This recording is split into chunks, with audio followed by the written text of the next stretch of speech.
What's up?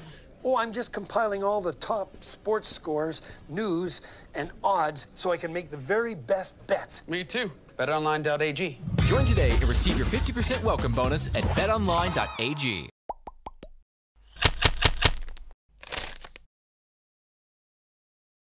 We're here at the Auerbach Center at practice the day before Game 2 between the Celtics and the Pacers. I'm Sierra Goodwill here with Scott Souza. Scott, thanks for joining me.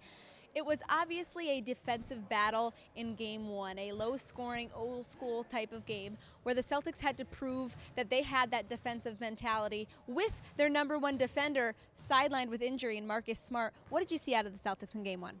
Well, I saw a lot more in the second half than the first half, and I thought it was interesting. Brad Stevens talked a little bit today about the starting lineup, and he said he wasn't excited about how the starting lineup with Jaylen Brown and it started the game in the first half or the second half, but he liked the defense in the second half. And I think that's a good indication that he's probably going to stick with that, at least going forward a little bit here in this series, because he said at the end of his press conference that he wants to maintain a defensive mentality, a defensive identity. And I think Jaylen Brown really did that well in the second half of that first game. You know, he's a guy who could have gotten down. He was 0 for 3 in the first half, minus 13 in 13 minutes in the first half, did not play well. But he was really the main reason why they were able to go on, or one of the main reasons why they were able to, you know, hold the Pacers to 2 buckets. One of them was a goaltending, so 1 real bucket there in the third quarter, and go on that 41-12 run that really took control of the game. This segment is sponsored by betonline.ag. Head to clnsmedia.com/win. Enter promo code CLNS50 for 50% cash back on your first deposit.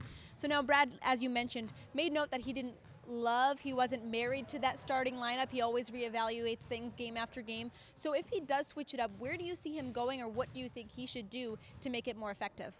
Well, one of the two things that came up in the first half of that other game was that Gordon Hayward does present another ball handling possibility if he were to start Gordon Hayward. I don't think he would start Marcus Morris because I think that puts almost too much pressure on Kyrie Irving as being the sole ball handler. But if he does want a secondary ball handler right from the beginning, he goes to Gordon Hayward. The offense can run through Gordon, and we've seen it run very effectively through Gordon at different points, especially the last few weeks of the season. That takes a little pressure off Kyrie Irving and allows him to play off the ball, especially if he's playing that full 12 minutes there in the first quarter. All right, well, thank you, Scott. For all of our coverage of Game 2 and leading up to it, head to clnsmedia.com and subscribe to our YouTube channel at CLNS Media.